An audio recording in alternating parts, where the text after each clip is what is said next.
Iran के इस हमले की, ये नाकाम हुआ है, ये मखौलिया हमला था, ये असली हमला था, एक अलामती वैल्यू तो है ना, कुछ तो किया ना ईरान ने। बाकी हमारे एक दोस्त हैं, वो कहते हैं कि ये 55 मुल्क बहनों का इकलौता भाई ईरान है। मतलब एक ही मर्द निकला, बाकी सारी तो बहनें निकली। ये जो ईरान की तरफ से इसराइल पर हमला हुआ है, ये किया जाने वाला जो हमला है, क्या ये गजा का बदला है? ये गजा का बदला बिल्कुल नहीं है। मैं सच कहूंगी, चाहे किसी को बुरा लगे, ये बात ईरान ने खुद वाज़ेह कर दी है कि ईरान ने इसराइल की तरफ से जो शाम में अपने सिफारत खाने पर किया जाने वाला हमला था, उसका बदला लिया है। गजा या फलस्तीन का बदला नहीं लिया। क्लियरली बताया उन्होंने। जो कुछ भी किया, क्या तुमने मिसाइल फायर किए इसराइल के ऊपर?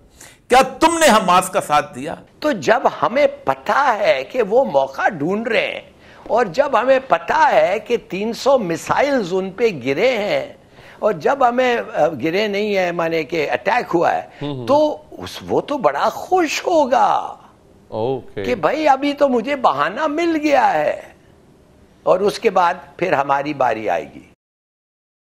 तो दोस्तों नमस्कार, जय हिंद, बहुत बहुत स्वागत है आप सभी का एक और नई वीडियो में। मैं हूं गौरव। तो दोस्तों, ईरान ने इसराइल के ऊपर हमला किया। भले ही ये बात अलग है कि हमला जो है वो सक्सेसफुल नहीं रहा, उस हमले को नाकाम कर दिया गया। कुछ मिसाइल्स ही वो अंदर गिरे इसराइल के, और आप सब तो बाकी सब कुछ आप जानते ही हैं। लेकिन पाकिस्तानी मीडिया जो है दो गुटों में बटा हुआ है। पहला गुट वो है जो ईरान के इस हमले को एक बहादुरी बताकर मौजूदा पाकिस्तानी आर्मी यानी कि मौजूदा पाकिस्तानी इस्टेब्लिशमेंट और जो पाकिस्तान की सरकार है उसको ट्रोल कर रहा है। लेकिन वहीं दूसरा गुट वो है जो उम्मा को यानी कि खुद को पाकिस्तान जो है हाथ में कटोरा लेके मुस्लिम उम्मा का लीडर बताने में लगा हुआ है, और ये कह रहा है कि जी ईरान ने तो बस यूं ही कर दिया हमला, और ये हमला जो है ईरान ने कोई फ़िलिस्तीन के लिए नहीं किया, कोई गज़ा के लिए नहीं किया, बल्कि ये हमला तो ईरान ने खुद के लिए किया है, खुद को बड़ा दिखाने के लिए किया है, जैसा कि आपने इंट्रो में देखा। लेकिन वहीं कुछ लोग ऐसे भी हैं पाकिस्तान में जिनका मानना ये है कि इजराइल अगर ईरान के ऊपर अब हमला करता है तो अगली बारी जो है वो पाकिस्तान की होगी। हालांकि ये डर अच्छा है, लेकिन आइए पहले बढ़ते हैं इस मज़ेदार वीडियो में आगे बढ़ने से पहले आप कमेंट करके आप भी मज़े लें और वीडियो को लाइक करें, शेयर करें।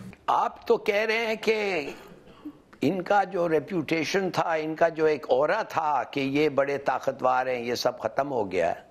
तो ईरान ने क्या किया है आप मुझे बताएं?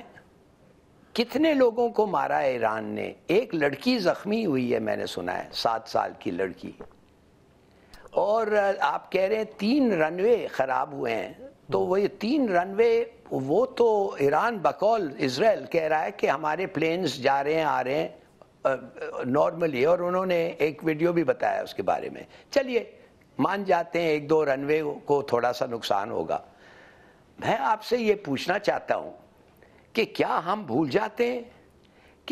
जाते हैं कि नेतन्याहू ने पब्लिकली कहा है, बल्कि एक वीडियो बनाया है, बिठाया हुआ है उसको अपने फैमिली के साथ, अपने फैमिली से बात कर रहा है, और ये चल रहा है, और वो कह रहा है कि इजराइल का 2 एग्जिस्टेंशियल थ्रेट्स हैं इजराइल को, 2, एक है ईरान से, दूसरा है पाकिस्तान से। उसको तो मौका चाहिए, उसको मौका चाहिए कि उसके F-35 deep penetration bombs, tactical nuclear weapons और स्ट्रेटेजिक न्यूक्लियर वेपन्स, ये सब हैं उसके पास। बार बार इन्होंने ड्राई रन्स किया है।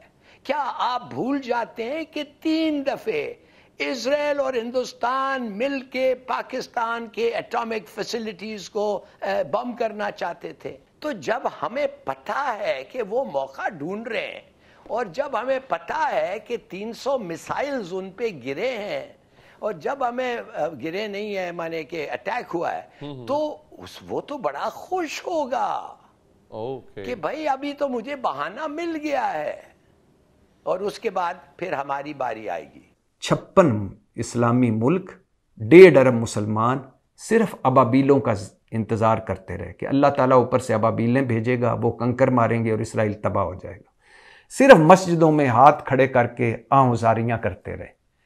सिर्फ मुलाकातें, हमारे मुसलमान हुक्मरान जो हैं मुल्कों के, वो मुलाकातें आनियाँ जानियाँ, उसने उसको फ़ोन किया, उसने उसको फ़ोन किया, उसने वो उससे मिला, वो उससे मिला, उसने हल्की ढोलकी पे वो धमकी दी, उसने वो धमकी दी, इन्हीं चक्करों में पड़े रहे।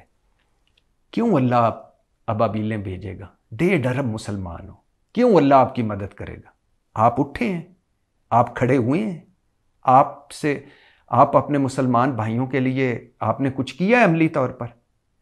अगर आपने कुछ नहीं किया तो अल्लाह आपकी क्यों मदद करेगा? अल्लाह तो कुरान में फरमा चुका है कि उस कौम की कभी हालत नहीं बदली जो खुद अपनी हालत बदलने के लिए तैयार नहीं होती। अल्लाह तो कह चुका है कि जैसा अमल होगा वैसा उसका अजर होगा। अल्लाह ने आपको रोका हुआ था कि साइंस एंड टेक्नोलॉजी में तरक्की ना करें। अल्लाह ने आपको रोका हुआ था कि अपने फ़लस्तीन की मदद ना करें। इतने वसाइल, इतनी तादाद मुसलमानों की, इतने मुल्क और अबाबीलों का इंतज़ार। जब ये ईरान की तरफ से, ज़रा गौर से सुनिएगा, ये जो ईरान की तरफ से जब इसराइल पर हमले की खबरें चली थीं तो सोशल मीडिया देख रहे थे आप लोग? जितने लोग अभी टीवी देख रहे हैं, ऐसे नहीं चलेगा, देख रहे हैं, मेरे सुन रहे हैं, आप देख रहे थे सोशल मीडिया के कुछ महात्माओं ने शोर मचा दिया कि जी आलम इस्लाम में से किसी ने तो मजलूम फ़लस्तीनियों का बदला ले लिया। कोई नाम नेहाद दानिश्वर किसी बरादर इस्लामी मुल्क के हुक्मरान की तस्वीर शेयर करके गद्दारी के फतवे जारी करता रहा और पता नहीं क्या कुछ वहाँ पे बहस होती रही सोशल मीडिया पर। आप में से बहुत से लोग जो सोशल मीडिया इस्तेमाल करते हैं, फेसबुक, ट्विटर, आप लोगों ने देखा होगा। मैं यहाँ ज़रा एक बात क्लियर करना चाहती हूँ, ज़रा सुनिएगा। ये जो ईरान की तरफ से, गौर से सुनिएगा, पाकिस्तान का तो जो उनका फॉरेन अफेयर ने स्टेटमेंट दिया, इससे बुरी स्टेटमेंट, इससे घटिया स्टेटमेंट, इससे डरी हुई स्टेटमेंट तो हो नहीं सकते। Pakistan is watching with deep concern the ongoing developments in the middle east. यानी पाकिस्तान जो है बड़ी गौर से देख रहा है कि मिडिल ईस्ट में क्या हो रहा है। For months Pakistan has underlined the necessity of international efforts to prevent expansion of hostilities in the region and for a ceasefire in the Gaza। आप समझ गए, हम बड़े महीनों से कह रहे हैं कि इसको कब बंद करो, सीजफायर करो, ये वो करो। On 2nd April, Pakistan had pointed in the dangers of the attack on an Iranian consular officer in Syria as a major escalation in the already volatile region। शर्म आनी चाहिए कि तुम इसराइल का नाम तक नहीं लेते इसके अंदर। ये 2 अप्रैल को अटैक किसने किया था? पाकिस्तान ने किया था, वहां जाके तुर्की ने किया था, सऊदी अरब ने किया था।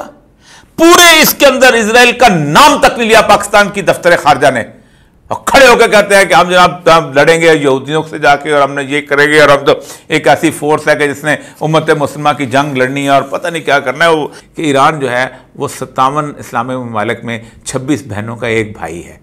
एग्जैक्टली यही सूरत हाल है। जो कुछ भी किया, क्या तुमने मिसाइल फायर किए इसराइल के ऊपर? क्या तुमने हमास का साथ दिया? क्या तुम खड़े हुए? तुम तो डरते, तुमसे तो वो इतना सा कहरज़दा मुल्क जो था वो बहुत, वो यमन जो था वो बहुत ज़बरदस्त था, जो गुज़श्ता 9-10 साल से इतनी बड़ी जंग सह रहा है, उसको उसके अंदर खुराक बंद कर दी गई। उसके बावजूद भी उन्होंने अदन के अंदर जब वो पोर्ट पर लगाया, उस पर कब्जा किया और कहा कि इस इलाके को हम नहीं गुजरने देंगे, सुएज़ उन्होंने बंद करके लाए। ये है इस वक्त पूरा सिनेरियो। दोस्तों ये था आज का वीडियो। आज के इस वीडियो में इतना ही। वीडियो को अंत तक देखते रहने के लिए आप सभी का बहुत बहुत धन्यवाद। अब देखना दोस्तों ये इंटरेस्टिंग होगा कि क्या इजराइल, हालांकि जो बयान सामने आ रहा है अभी तक, और मैं भी काफ़ी फॉलो कर रहा हूँ इन चीज़ों को, तो अभी मतलब कुछ भी हो सकता है, कुछ कहा नहीं जा सकता है। इजराइल अब किस तरीके से अटैक करता है ईरान के ऊपर और किन जगहों को टारगेट करता है, ये बड़ा इंटरेस्टिंग है। तो देखते हैं क्या होता है जी। बस उम्मीद है कि जो वॉर है वो बहुत ज़्यादा ना बढ़ जाए, क्योंकि इसका असर जो है, इसका इम्पैक्ट जो है वो भारत के ऊपर भी तो पड़ेगा ना। तो इसलिए आप क्या सोचते हैं, कमेंट कीजिए। आज के इस वीडियो में इतना ही। मिलते हैं आपसे अगली वीडियो में। अपना ख्याल रखिए। जय हिंद।